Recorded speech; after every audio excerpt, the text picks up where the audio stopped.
buenos días, espero que se encuentren de lo mejor. Antes de comenzar, me gustaría agradecer a las autoridades, al doctor Vázquez, al maestro Cueto, a los encargados del Departamento de Fusión y a la gente encargada de la agenda ambiental.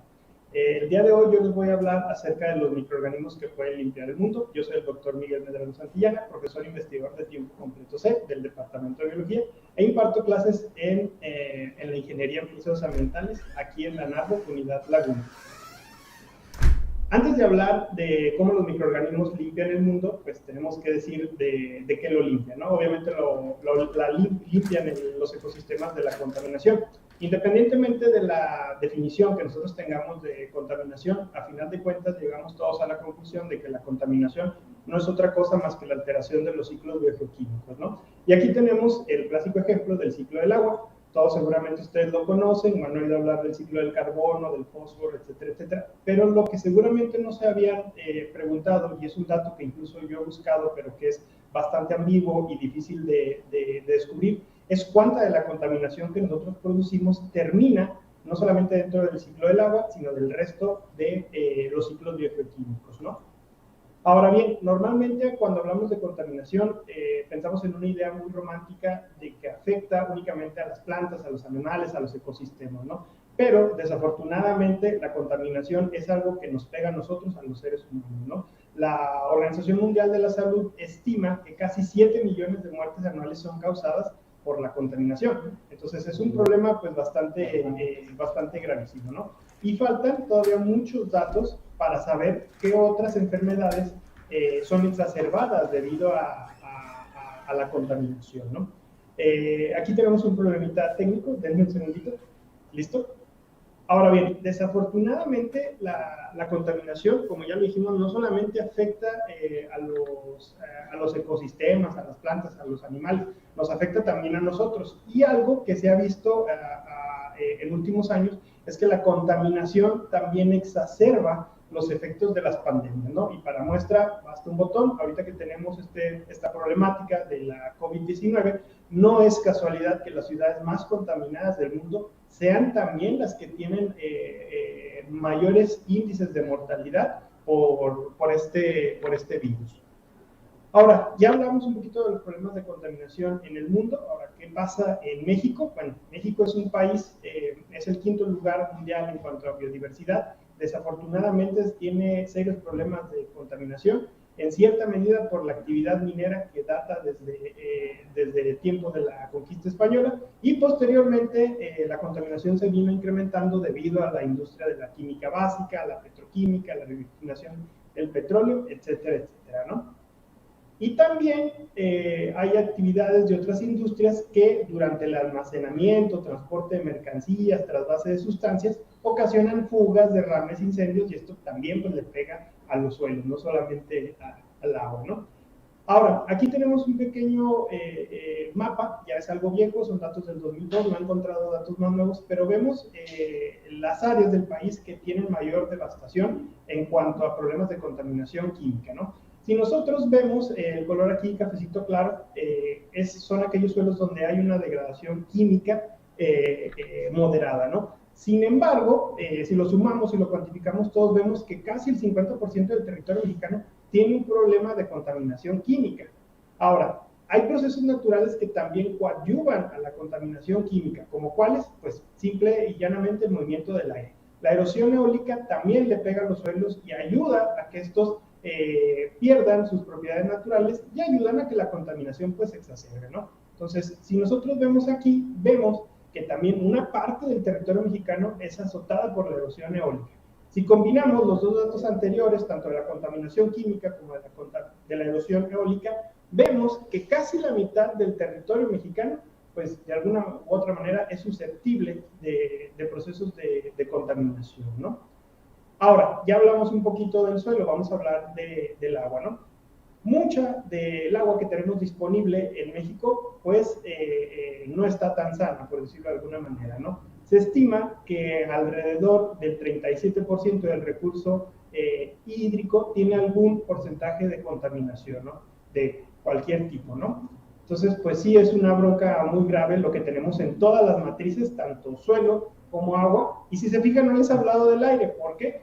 porque faltan más datos acerca de la contaminación del aire en México, ¿no? Porque estos datos se exacerban muchísimo por la actividad industrial, por la actividad de los coches, etcétera, etcétera. Entonces, los datos continuamente están incrementándose, afortunadamente. Y tampoco hemos hablado de los xenobióticos, que son todos aquellos compuestos que no existen de forma natural en el medio ambiente, son producto de la actividad de la síntesis química que hacemos los humanos, ¿no? Pero son otra problemática que abordaremos en alguna otra sesión, ¿no?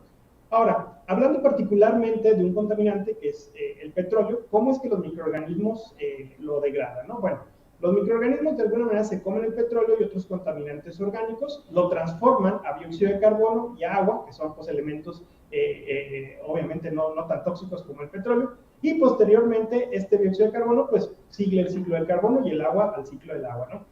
Específicamente hay dos opciones que hacen los microorganismos, ¿no? Producen biosurfactantes o realizan una ruta metabólica que es la betaoxidación. Pero primero vamos a hablar de los biosurfactantes, ¿no? Los biosurfactantes, pues es una palabra que viene derivada de la palabra surfactantes y vamos a ver pues qué son esas cosas, ¿no?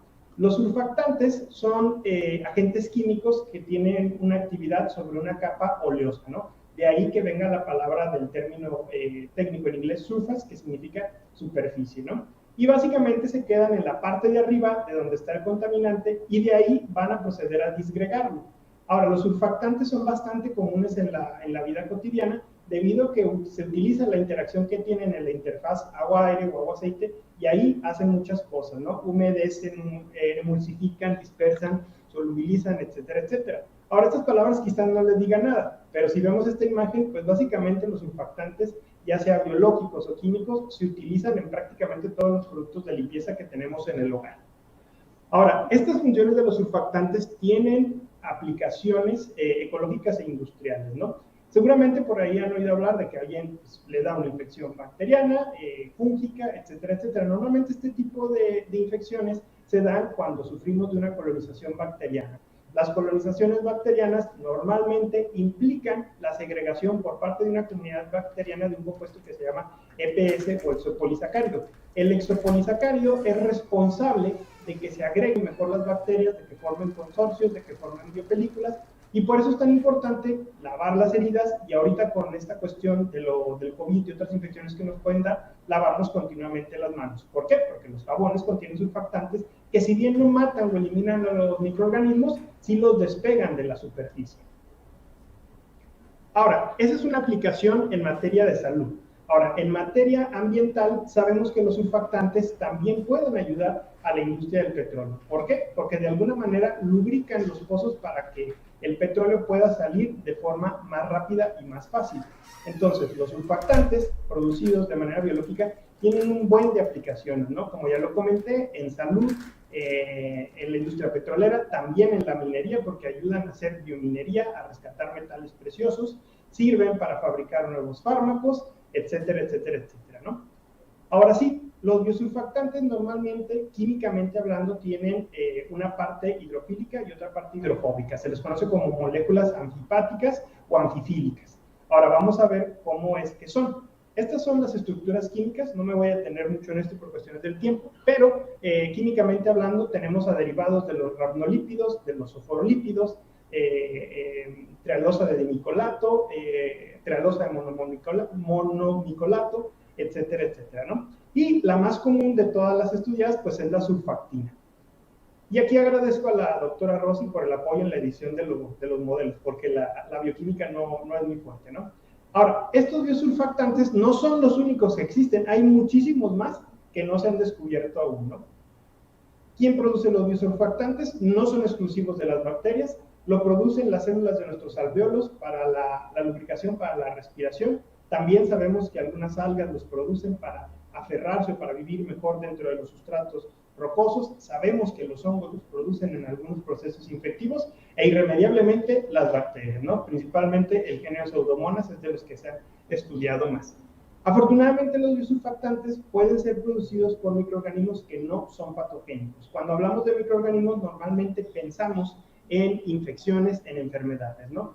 Pero no hay que olvidar que menos del 1% de las bacterias que se han descubierto en este planeta pues son patogénicas. Entonces podemos, con las debidas precauciones, pues manipularlos, utilizarlos. ¿Para qué? Pues para que le saquemos algún proceso biotecnológico, ¿no? Aquí tenemos algunos microorganismos que ya han sido reportados, lactobacilos, estreptococos, etcétera, etcétera, que son buenísimos para producir este tipo de compuestos, ¿no? Y aunque la mayoría de los microorganismos pueden producir biosurfactantes o biotensoactivos, las bacterias son las que más los producen, ¿no? Aquí tenemos unas microfotografías electrónicas de la interacción de un microbio, Serratamia artescens, prima hermana de Pseudomonas aeruginosa, y vemos cómo puede crecer cerca de compuestos que tienen oro y fierro, y de esta manera ayudar a la recuperación de estos metales, ¿no? ¿Qué bacterias también se han utilizado? Como ya lo dije, Pseudomonas, Serratias, Agrococcus, Hidrogenofaga, etcétera, etcétera, ¿no? Ahora, ¿cómo obtenemos los microbios y los biosurfactantes, ¿no? Ya hablamos de la contaminación, de su problemática, ahora vamos a ver cómo los obtenemos. Metodológicamente hablando, se hace un proceso de exploración de cepas, ¿no? Donde hacemos un muestreo, aislamos, tratamos de adaptar a estos microorganismos, seleccionamos las cepas que mejor se adapten, seleccionamos una fuente de carbono que sirva para el proceso que nosotros queremos, y básicamente todo esto es microbiología clásica, ¿no? Pero también hay enfoques moleculares, ¿no? Que vamos a analizar después. Esto se llama bioprospección, y es un poquito de lo que hacemos en el departamento de biología, ¿no? Y para esto necesitamos dinero. A continuación les voy a presentar algo de lo que hicimos en el pasado. Yo tengo apenas 3 años en esta institución. Yo era parte del Tecnológico Nacional de México y estaba en el plantel de Irapuato. Entonces, ahí nos queda muy cerca del municipio de Salamanca. Ahí hicimos un proyectito de bioprospección de bacterias con potencial biotecnológico. Este es el río Salamanca, que se encuentra en la ciudad de Salamanca, en el estado de Guanajuato. Desafortunadamente, este río tiene un deshonroso lugar en los anales de la historia, porque hasta donde sabemos es el único río en el mundo que es inflamable. Este río se ha incendiado 2 veces debido a los derrames de la compañía Pemex, porque ahí hay una refinería. Entonces, ahí están las chicas del tecnológico ayudándome a hacer el muestreo para posteriormente, bueno, y esto sucedió en el Inter que yo me venía para acá, hacer pruebas de adaptación de estas bacterias y probar pequeños experimentos a escala donde inoculábamos aire, inoculábamos las bacterias a un suelo piloto contaminado con combustóleo para ver qué tal nos iba, ¿no? También hicimos un experimento a escala con biodiscos. Estos discos que nosotros vemos en pantalla rotan, tratan un efluente, pero nosotros lo hicimos de manera pequeña con CDs, ¿no? Entonces, son pequeñas formas en las que podemos, de alguna manera muy didáctica, hacer experimentos, pruebas para ver qué tal funcionan las bacterias que nosotros aislamos, que bioprospectamos de los sitios contaminados, ¿no? También me gusta mucho la cuestión de los extremófilos, que son todos aquellos microorganismos que se desarrollan bajo las condiciones fisiológicas no estándar, y nos fuimos a un lugar que se llama Los Hervideros, en el municipio de Apaseo en Alto, también en Guanajuato. Allí hay fuentes hidrotermales, entonces los bichos que crecen ahí pues aguantan condiciones ambientales extremas y son candidatos idóneos para la bioremediación, no solo de los derivados del petróleo, sino también de algunos metales pesados. Incluso hay sitios extraños donde se ve como que sale una especie como de brea caliente, ¿no? No sabemos exactamente qué es. De ahí sacamos algunas especies y pues esas se quedaron allá en el Tecnológico de Irapuato. Posteriormente trataremos de recuperarlas, de hacer más muestreos para continuar con estos estudios, ¿no? Ya que los tenemos, pues, ¿qué hacen los microbios? Bueno, de alguna manera producen el surfactante y quitan los metales pesados. ¿De dónde? De la superficie que nosotros queramos, ¿no? Este funcionamiento, pues, sirve para bioremediar. Ya habló un poquito la doctora Natalia acerca de la contaminación por metales pesados. Sirve para quitar los metales o el petróleo de alguna superficie, ¿no? Ahora, ya les hablé mucho de la química de los microorganismos. Vamos a ver si se observa bien este video para que sepamos cómo es que funcionan en la vida real los surfactantes.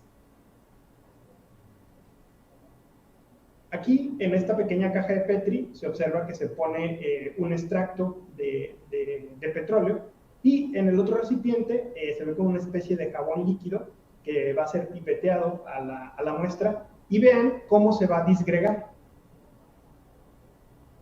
Este efecto seguramente ustedes lo han visto cuando dejamos ahí algunos trastos sucios o algunos sartenes que les ha quedado un residuo de aceite o de grasa. Si nosotros le ponemos jabón, esto es lo que pasa.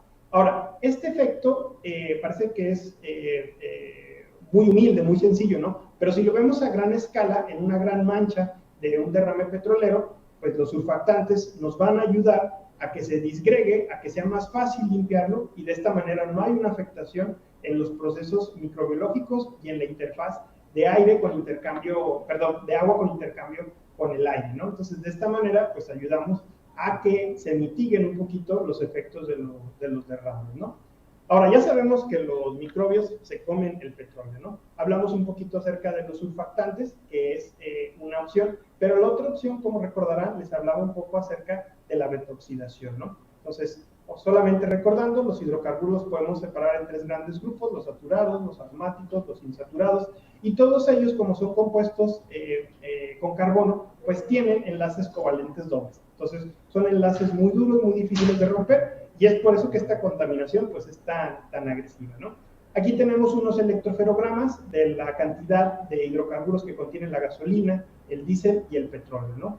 En resumidas cuentas, el petróleo tiene más de 100 hidrocarburos químicamente diferentes, y para cada uno de esos compuestos hidrocarbonados se requiere una enzima, una ruta metabólica, un microorganismo que los pueda romper y degradar.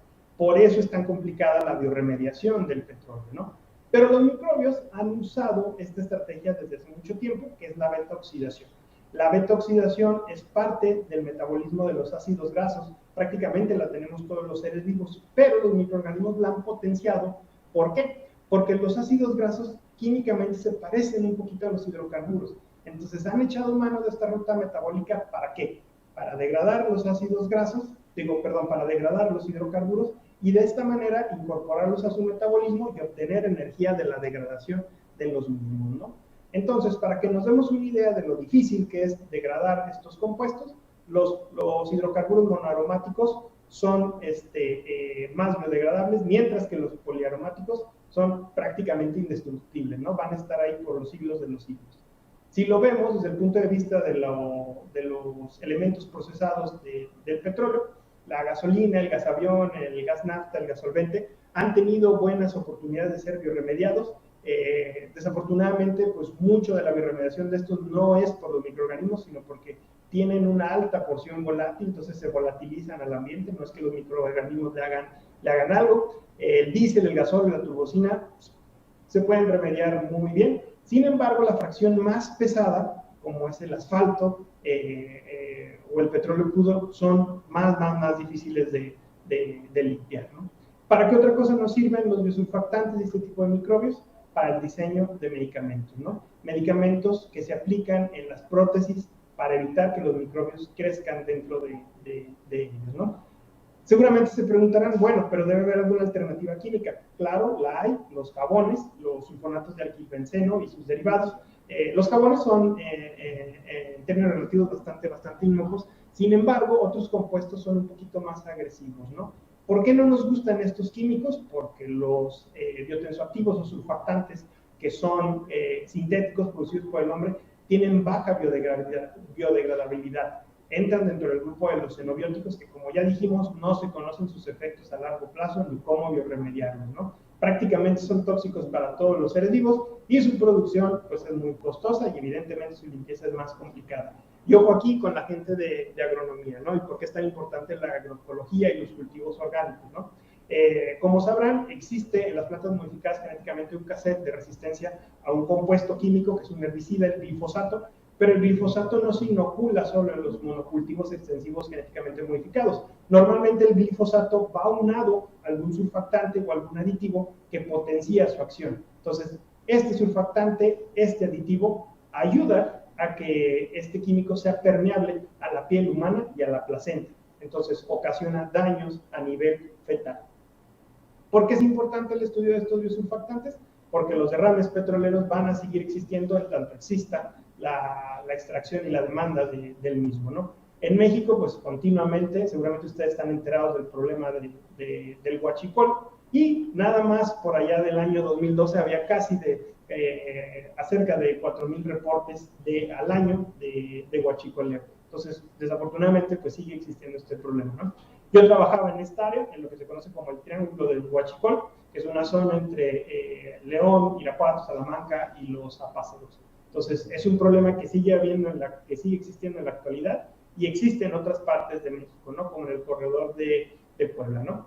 Ahora, el otro contaminante del que vamos a hablar el día de hoy y que los microbios les encanta limpiar, pues son los metales pesados, ¿no? Los metales pesados, por definición, son todos aquellos que tienen una densidad igual o mayor a 5 gramos sobre centímetro cúbico. Este peso, por eso se llaman pesados, pues ayuda a que por gravedad se lixivien, ¿no? Por eso son tan encontrados en las capas más profundas de la Tierra, ¿no? Vamos a hablar específicamente de arsénico, plomo y cadmio, que son contaminantes que se encuentran en la región lagunera, ¿no? ¿Por qué estudiar los efectos de estos metales? Bueno, el plomo es increíblemente peligroso, se ha comprobado que causa hiperactividad, enfermedades cardiovasculares, incluso hasta locura, problemas de aprendizajes, eventualmente la muerte, ¿no? El arsénico, del cual ya nos hablaron hace un momento, es un elemento altamente carcinogénico y es letal en cuanto a una exposición crónica. Y finalmente el cadmio, que tiene una particularidad. El cadmio se fija a los huesos y ocasiona su descalcificación, ocasionando cuadros sintomatológicos muy parecidos a la osteoartritis. Desafortunadamente, estos metales sufren un proceso de biomagnificación. ¿Qué quiere decir esto? Caminan a través de la cadena trófica. ¿Cómo? Pues las especies más pequeñas los acumulan, llega una especie más grande, las ingiere y así sucesivamente hasta que llegan a los procesos de alimentación de nosotros, de los seres humanos, ¿no? Afortunadamente las bacterias pues han encontrado la manera de resistir a los metales pesados y nosotros los seres humanos nos aprovechamos de esta capacidad para hacer procesos de bioremediación. ¿Qué hacen las bacterias? Secuestran de manera intracelular en cuerpos de inclusión los metales pesados, los secuestran también en el exopolisacárido, algunos los volatilizan, otros los transforman y otros simplemente los dejan pegados en su membrana, ¿no? También es importante saber que algunos los transforman en otras cosas y los precipitan en forma de sales metálicas, ¿no? Normalmente, me voy a regresar un momento, estos mecanismos que nosotros vemos fisiológicos en la bacteria están codificados de manera natural en su ADN, pero principalmente en los plásmidos. Y ya se han descubierto los plásmidos que codifican las proteínas o los mecanismos de resistencia para muchos metales pesados, para el cromo, el selenio, el mercurio, etcétera, etcétera. Y estos mecanismos moleculares, a través de la modificación o edición genética, se pueden transportar a otras bacterias o a otros hongos para potenciar más aún su capacidad de ser bioremediadores, ¿no? ¿Qué problema tenemos en Torreón? Ya todos lo sabemos, tenemos esta compañía, la minera metalúrgica Medmex Peñoles. Aquí tienen un depósito de escoria de jales de mina que es riquísimo en metales pesados. No hay que echarle toda la culpa a Peñoles, y no quiero ser aquí abogado del diablo. Los suelos de la región de por sí son ricos en metales pesados, y si a eso le aunamos a la sobreexplotación del manto freático, pues se conjuga una tormenta perfecta de contaminación por metales pesados en la ciudad, ¿no? Desafortunadamente a esto hay que sumarle que hay una baja cobertura vegetal, y eso también ayuda a que los polvos o los elementos que emite esta empresa pues estén más disponibles en la superficie donde estamos los seres humanos, ¿no? Estas son imágenes de un pequeño trabajo de tesis de licenciatura, lo hizo mi estudiante Irma, que ahora está en la maestría. Ella encontró algunas bacterias, fuimos a mostrar lo más cerca posible sin que nos eche a la policía Peñoles. Estas son imágenes que son al lado de la pista de atletismo del Tecnológico de La Laguna, y aquí se puede ver claramente las toneladas y toneladas de escoria metalúrgica que tiene aquí Peñoles, ¿no? Escarbamos un poquito para obtener muestras y ver qué tantos metales pesados tenían y qué bacterias podemos encontrar ahí, ¿no? Entonces, ya se han encontrado muchos microorganismos que se comen a los metales pesados, ¿no? Incluso hongos como fusarium, ¿no? Pero los que predominan en el suelo, pues es el género Bacillus, e incluso otros como Staphylococcus aureus, ¿no? Son muchos microorganismos y nos faltan muchísimos estudios más en la región para lograr comprender a cabalidad esto. También he colaborado con la gente de agroecología. Un saludo al maestro Zapata y al doctor Chuy Vázquez. Tienen un estudiante que recientemente se tituló y ahora está en la maestría, pero ellos utilizaron no el enfoque de microbiología que nosotros empleamos anteriormente, están utilizando técnicas de biología molecular para encontrar la mayor cantidad posible de microorganismos y las aplicaciones que tienen, pues sí, en el campo, pero también podríamos utilizar estas técnicas para ver cómo nos ayudan estos microorganismos a biorremediar, ¿no? ¿Cuáles son las alternativas a futuro? Ya hablamos un poquito de tratamiento de aguas y de suelos, pues obviamente tenemos que bajar la demanda de los combustibles fósiles, ¿no? ¿Cómo? Haciendo biocombustibles. ¿Cuáles biocombustibles? En la actualidad estamos trabajando en un proyecto de producción de biodiesel y en otro de bioetanol, ¿no? Y próximamente, con mis amigos y compañeros, la doctora Natalia y el doctor Isaías, estamos trabajando en algunas publicaciones como la recirculación de fluente en plantas de tratamiento, la biodisponibilidad de metales pesados en sitios contaminados, y pues esto no lo hago yo solo, ¿no? Yo quisiera hacer un paréntesis y agradecer a mis amigos y compañeros, la doctora Natalia Belén, que tuvieron ya la oportunidad de conocerla, especialista en toxicología ambiental. Ahorita viene a continuación también mi amigo el doctor Isaías, que es especialista en tratamiento de aguas, y su servidor, yo, Miguel Medrano Santillana, especialista en microbiología ambiental, ¿no? Entonces me despido al estilo de los químicos, ácido sulfúrico, ácido muriático, y ha sido un placer. Muchas gracias por su atención. Aquí les dejo mis datos de contacto y esperamos con ansias todas sus dudas, preguntas y cuestionamientos. Muchas gracias a todos.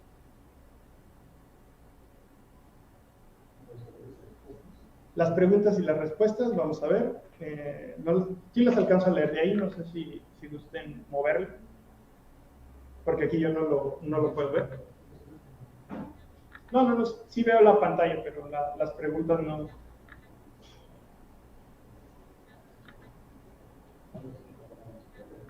¿No hay preguntas?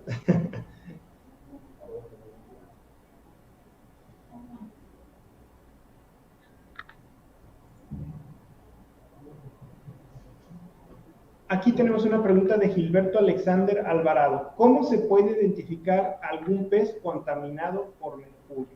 Muy bien, como ya lo comentaba, es bastante difícil de diagnosticar esto. En principio, porque un pez va a seguir su vida normal hasta que no tenga un nivel alto de contaminación por mercurio, ¿no? Entonces, la pregunta es muy válida. Básicamente tendríamos que capturar el pez, y de hecho es la manera en la que se hace. Se extraen muestras de sangre y de tejido y se mandan al laboratorio. Normalmente no se mide el mercurio directamente, se mide la forma orgánica, que es el metilmercurio. Los especialistas están diseñando métodos más directos, porque imagínate, estar agarrando y muestreando continuamente peces para ver qué cantidad de mercurio tienen es bastante complicado. Entonces, lo que se está haciendo es bacterias modificadas genéticamente que emiten fluorescencia cuando se encuentra este compuesto orgánico en el agua. ¿Qué compuesto orgánico? El metilmercurio. Y ojo, no sé si han visto los termómetros, no los digitales, los de mercurio. Si se fijan, cuando se rompen, normalmente llegan los laboratoristas y nos lo quitan, porque al contacto con las membranas, el mercurio puede permear nuestra piel y es bastante tóxico, ¿no? Entonces, la contaminación por mercurio es un problema grave. El mercurio, en cuanto a sus efectos tóxicos, es bastante similar al arsénico, es carcinogénico, es teratogénico, es básicamente una muerte lenta y agonizante, ¿no? ¿Se puede limpiar? ¿Se puede tratar? Sí, normalmente hay medicamentos que son quelantes para que expulsen la mayor cantidad posible de mercurio a través de la orina, ¿no? Pero sí se puede medir la cantidad de mercurio en un pez, ¿no? De hecho, también una de las razones por las cuales está cayendo el atún en desuso por los nutriólogos es por la cantidad de mercurio que se llega a presentar en estos, ¿no? Entonces, la recomendación pues es no consumir tan seguido atún enlatado, porque al menos aquí en México sí se ha descubierto que el atún puede llegar a contener trazas de mercurio, ¿no? Si te comes una lata, dos, no te vas a morir, pero la exposición crónica pues sí puede llegar a ser peligrosa, ¿no? Dice, el tratamiento de aguas, Sofía Esquivel, ¿el tratamiento de aguas con bacterias para la eliminación de metales pesados es posible? Sí, exactamente, Sofía. Muy buena pregunta. Es posible, existen muchas alternativas. Normalmente se someten a un proceso en donde el influente pasa a un bioreactor, a una laguna de oxidación, y normalmente ya hay comunidades bacterianas que se encargan de quitar la toxicidad de estos metales pesados, ¿no? En la actualidad hay muchas formas, se está trabajando en reactores de lecho empacado, se está trabajando en el establecimiento de biopelículas en algún sustrato para que pase el agua y de alguna manera las bacterias lo secuestren, ¿no?